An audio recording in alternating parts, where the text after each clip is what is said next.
Today, we're going to break down a scam that doesn't happen on the dark web or in some shadowy back alley.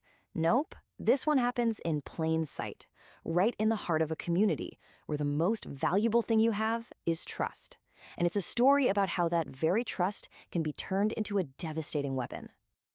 So, picture a neighborhood like Washwood Heath. Life there is really built on shared faith and just relying on each other. In a place like that, trust isn't just some nice idea. It's the actual currency that makes everything work. It's what you trade when you need a favor or ask a neighbor to watch your kids. It is the absolute foundation of everything. But here's the thing about something so powerful. That unspoken bond, it can be twisted. And in the wrong hands, that currency of trust becomes a weapon, used to exploit the very people who value it the most. This is a story about how that weapon was wielded with, well, surgical precision.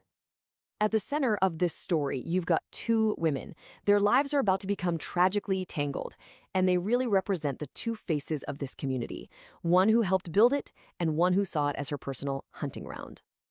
On one side, you have Aisha Begum. She is a mother of four, a volunteer, basically the kind of person who is the absolute bedrock of her community. And on the other side, Ghazala Din. Now, she was charismatic, she blended in perfectly, but there was always an eye for a subtle designer label and a calculating mind hidden just beneath that friendly surface. While Aisha saw sisters, Ghazala saw targets. So how does a hunt like this even begin? It all starts with a pitch.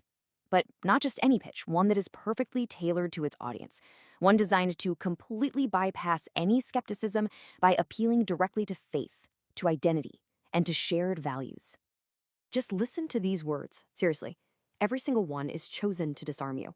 Sister, right there, an immediate intimate bond. Private scheme. That creates a sense of exclusivity, like you're being let in on a secret. And then the killer combo, halal returns, no interest, no risk.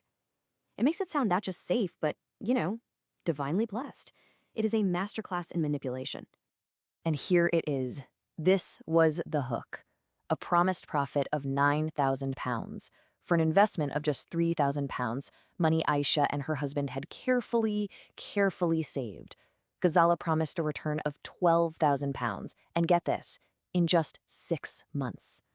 For a family working hard to get by, this wasn't just some offer. It was the promise of a completely different life. Now, this wasn't some clumsy lie. It was a carefully constructed trap built on 4 psychological pillars. First, it appealed directly to their faith by being halal, making it feel righteous. Second, it created exclusivity. This was for sisters only, so you felt chosen, special. Third, she used social proof, faked WhatsApp messages from other women, making it seem like everybody was winning. And finally, she invented authority. A casual mention of a relative in compliance. That's a word that just sounds official and safe, right? So Aisha handed over the cash. And for a little while, there was hope. But that hope, it soon started to curdle into anxiety and then into fear, as the promises started to fray, and the architect of the whole scheme just slowly vanished into silence. For the first couple of months, everything seemed fine. But then month 3 hits and the excuses begin, really vague, unverifiable problems. Then by month 5, you get the cruelest phase, the silence. Ghazala didn't block Aisha. No, she left her messages on read. It's that constant passive reminder that you're being seen and ignored. The agony finally peaked in month 6 with a gut-wrenching phone call and the 4 little words that confirmed her absolute worst fears. She got me too. And with that discovery, Aisha became a victim of a very specific and a particularly cruel type of crime, affinity fraud. It's a scam that literally weaponizes identity. The predator joins a group, could be a church, a club, an ethnic community, and then uses the built-in trust of that group to defraud its own members from the inside. So how did the scam actually work? Well, the mechanics were deceptively simple. It was basically an informal Ponzi scheme, using money from new victims to pay off the early investors. And those early investors, they became walking, talking advertisements for her, creating this irresistible illusion of success. The mosque and its WhatsApp groups were her fishing ground. She even had accomplices she paid on commission. And crucially, it all relied on verbal, sisterly trusts. No paper trail. Nothing to trace. Look, This was not some victimless financial crime. The money, that was just the beginning. The real damage was measured in broken relationships, shattered trust, and that quiet, corrosive shame that follows when you've been betrayed by one of your own. For Aisha, the fallout was just catastrophic. The financial loss was devastating, sure, but it also poisoned her marriage, creating this awful resentment with her husband. She felt too ashamed to even go to the mosque, isolating herself from the very community she loved. And her distress, it trickled down to her children, who could feel the tension and sadness in their own home. Her entire world had been destabilized. And what was Ghazala's reaction to all this devastation? This quote, spoken to an accomplice, it reveals this chilling lack of remorse. It's not just callous, it's mocking.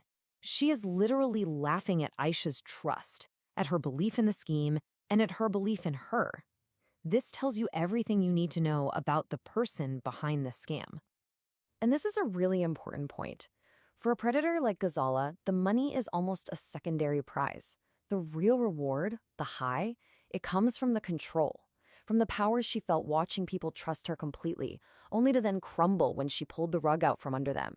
It was a game, and human lives were the playing pieces. You'd think a story like this ends with justice, right? With the community rallying together and the person responsible being held accountable. But in the world of informal, trust-based fraud, the ending is often much, much more unsettling. Unbothered by the whispers, Ghazala Din simply moved on. By the time the full scope of her scam was even becoming clear in Washwood Heath, she was already targeting a new group of victims with a brand new scheme. The name of it was different, but the promise was exactly the same. Sisterhood, halal returns, and absolute trust. The con just continued. And that brings us to our final thought. This story is such a powerful cautionary tale. We started by saying that in a community, trust is currency. It's valuable and it's essential. But like any currency, you have to be so careful who you trade it with.